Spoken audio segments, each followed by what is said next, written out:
about some of the new tools that we have developed within the work package, and also give you an overview of what we have done and what needs to be done yet. Okay. Well, the diagnostics approach in ParaFishControl was addressed in work package 4. As I said, that was our work package, and the general objective that we targeted was to provide an essential toolbox for diagnostics, a collection of protocols and methods for the main etiologies that we had identified as relevant in parasitic outbreaks in European aquaculture production. Of course, this is a very unequal task. For some parasites, a lot of knowledge was already available. For others, it wasn't.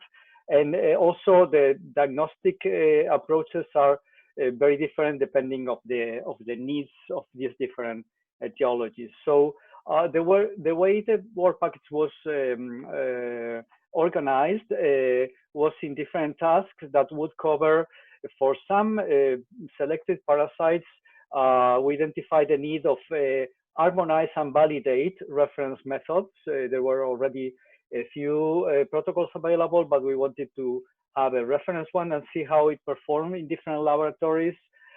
In a different task, we also bridged the generation of some quick point of care tools, methods that would be oriented to be used at farm level or at a very elemental veterinary consultant level for the parasites of diagnosis, for those parasites that could benefit of the availability of these methods for management purposes. In a different task, we also addressed, developing assorted tools, markers, depending on the needs for environmental monitoring, for risk assessment, epidemiology, life cycle, strain identification, virulence markers, assessment for vaccination programs, etc. So these were assorted tools, from monoclonal antibodies to new tests, in situ hybridization, or PCR, were addressed in task 4.3 and 4.4.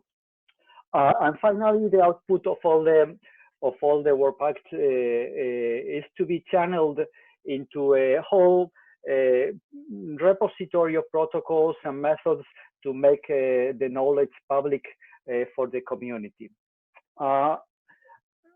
Some examples of the work that has been done and is still being done. For example, for Tetracapsules salmonella, as you know, the parasite, the myxozoan parasite that is responsible for the proliferative kidney disease of salmonids, there were already some tools available for diagnosis and methods. So the focus was on reviewing these methods and compare the reproducibility of the different procedures and tests in interproficiency, laboratory comparison with blinded samples in different laboratories, as I said, of tests by qPCR and immunohistochemistry. This was already done, producing this kind of output. For example, on the right side for PCR, the comparisons of the blinded samples and the results of reported by the different laboratories on the positives and negative samples for a known panel. And the same for the immunohistochemistry tests based on the reference monoclonal antibody available from Aquatic Diagnostics. We also, within the project, developed a new monoclonal antibody against one stage-specific antigen expressed by the parasites during the trout development. So it is a very specific antibody that gave very good results for immunohistochemistry, as good as or better as the reference monoclonal antibody that was tried during the validation. And this is the kind of output that you can expect from these tests. Another parasite that we worked with is Enterospora nucleophila.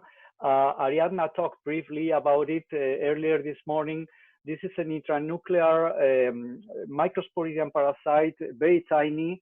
This is the pattern that it shows when developing within the nuclei of some epithelial cells in the intestine of the fish in a berry-like pattern with very tiny spores, about 1 micrometer size.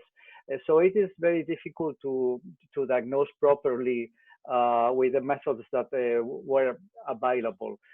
This disease produces a growth arrestment, a severe growth arrestment in the infected fish. As you can see in this picture, this is a typical pattern of an infected versus uninfected fish that are reared within the same cage. The one that is infected is about 1/2 or to 1/3 size of the normal uninfected fish. So for this parasite, because it is very difficult to diagnose and the knowledge of it was very scarce, we developed new tests for its diagnosis based on qPCR and also on in situ hybridization. They work very well. The PCR has been used widely in the epidemiological study. As Ariadna mentioned this morning, we have examined around 2,000 samples only for the epidemiology of the project with this qPCR. And this test was also subject to a comparison of interproficiency between different laboratories participating in it. The in situ hybridization test also allowed us to get further insights into the pathogeny and the development of the parasite in the fish, because it labels very nicely, as you can see in this plate, the infected nuclei, which otherwise are not conspicuous. They can be distinguished very well, even if they don't have spores. That is the only state that can be usually diagnosed by conventional methods. We also attempted point-of-care tests for this parasite based on lateral immunochromatographic devices, but we didn't succeed on this because even though we attempted several times to obtain transcriptomic data and identify diagnostic candidate targets necessary for the development of these tests, we didn't succeed on this. Other tests for Enteromyxum, for example, this is a well-known parasite. There are 2 species that affect, one of them Gillhead-Sibrim, another Sparis, and the other one, Enteromyxum scophthalmi, affects turbot, producing both an emaciation, very skinny fish with head bones very marked, and growth arrestment, also emaciation of the fish. So for these 2 parasite species, we already had several diagnostic tools. In the project, we addressed the development of a more simple point-of-care test based also in lateral flow immunochromatographic devices. And for that, sorry.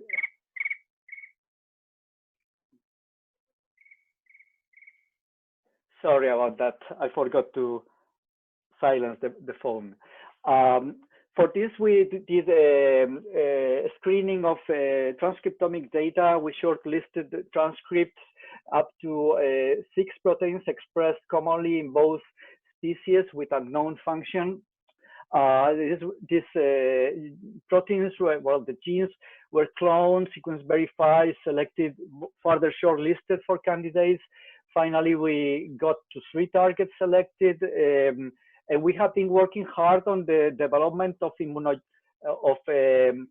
monoclonal antibodies against these peptides with recombinant proteins that had needed to be redesigned.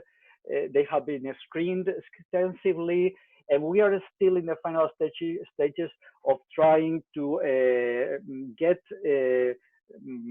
useful antibodies to develop this kind of tests. So far, we have not got it, but we are trying. For new Paramoeba, perurans, which is the agent that causes a maybe gill disease in salmon, mainly the target was to review the methods, the different methods that were available, and to choose one of them as reference and compare the reproducibility on the reference samples. This have been optimized and compared in 2 different laboratories. Also, this approach is similar to the other ones that we mentioned for Tetracapsuloides and for Enterospora. But also for Paramoeba, we focused on the development of a quick point-of-care test, something that can be used at farm level or at elementary laboratory level. In this case, LAMP assay was designed and developed for the detection of this parasite in parallel with design of dirty, cheap sampling methods, non-lethal. So this would make the taking of samples and processing very simple. Methods were developed that allow to test the samples in about 15 minutes time, pre-processing time from the swabbing of the gills to the lamp test. Good results have been achieved with this. There's a working test that has sensitivity slightly less than the reference qPCR, but really very useful and comparable to it and much easier, also cheaper. For this also internal controls were developed to address, to prevent the incidence of PAL negatives due to quick sampling preparation methods. The clinical validation of this test has also worked very well, especially with samples that are clinically infected with high gill score. Of course, the sensitivity is lower with samples that have 1 or 2 in the gill score scale, but that also happens with the PCR, of course. So I think this is a very useful tool that has been developed. The cost is roughly less than €3 per sample. This is 1/3 or a little bit more than what the usual qPCR with entire processing process takes. We have also developed new tools and methods and assorted techniques for other parasites.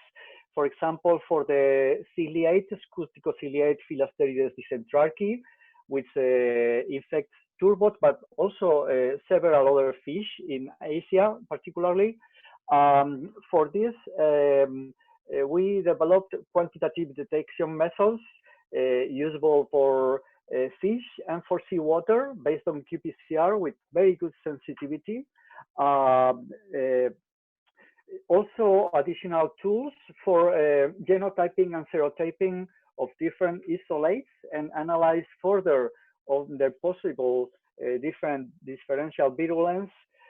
For carp mixozoans, we focused on 2 species. One of them is Telohanellus kitaway, the agent that causes intestinal giant cystic disease of carp, and that was newly detected at the beginning of before the beginning of the project, probably imported from koi carp, and we are uncertain incidence and distribution in Europe. So a new TACMAN test, very specific, more specific than the tools that were available previously, was developed and optimized for the detection of this parasite in fish, in invertebrates, and also in environmental samples.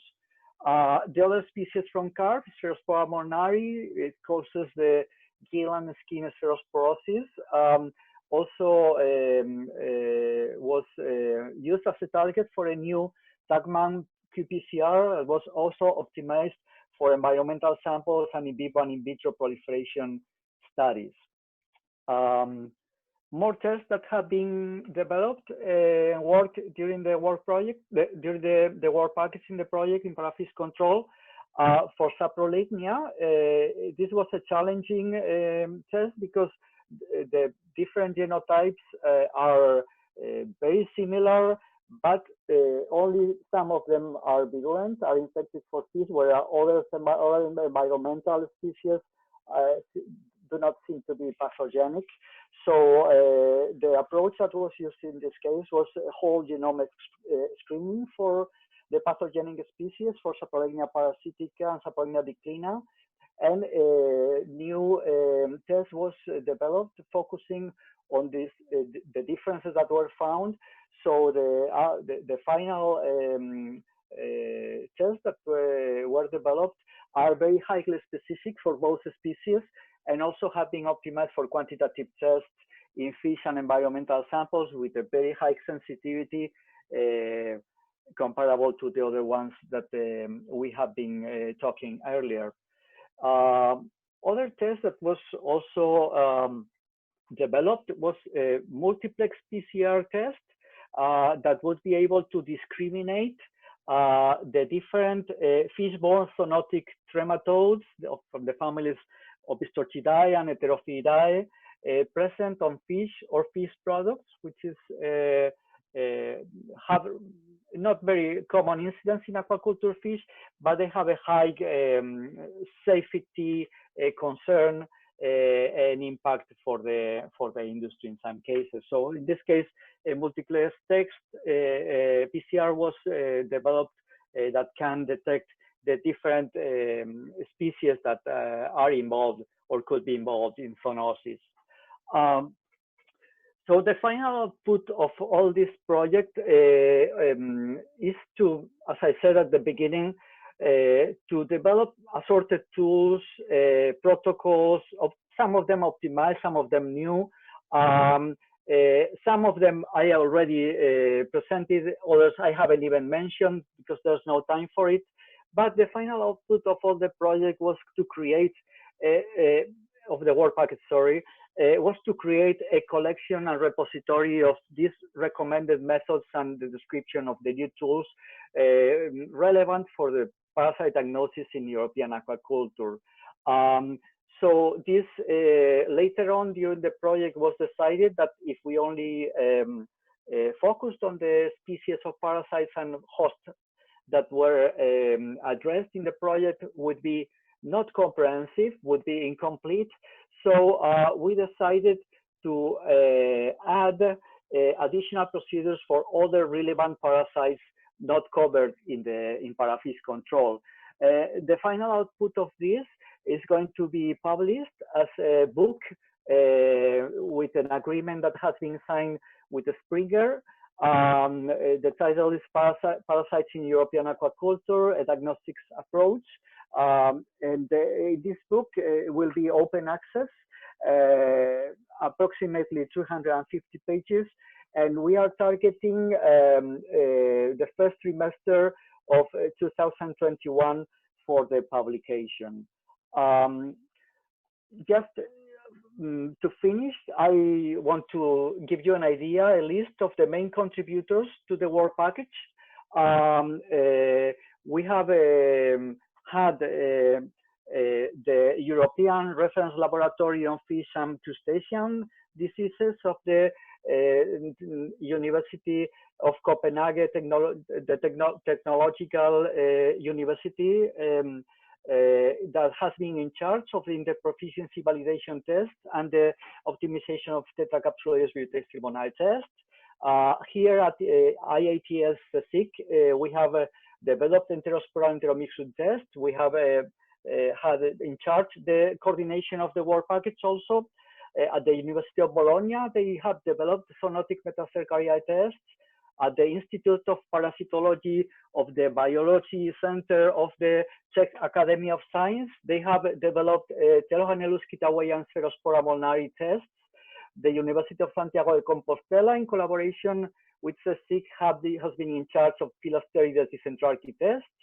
The University of Aberdeen has collaborated with the tetracapsuloides biosalmonide tools and Saprolegnia tests. CIFAS has been in charge of the quick methods for new Paramoeba peruran test, the point-of-care tests. University of Stirling has also collaborated in the Paramoeba perurans test. INGENASA has been in charge of the development of lateral flowing monochromatographic devices and interproficiency tests. Vertebrate antibodies has been in charge of mass production and characterization. IHAM is going to give you the next talk and with more detail about it. And finally, Future Genomics has been in charge of all the tasks dealing with sequencing by next generation sequencing methods. So that's all. I will be around, sticking here for some questions if you might have them. Otherwise, enjoy the rest of the talk. Thanks very much, Oswaldo. Yeah, I think there's a few questions waiting for you there in the Q&A.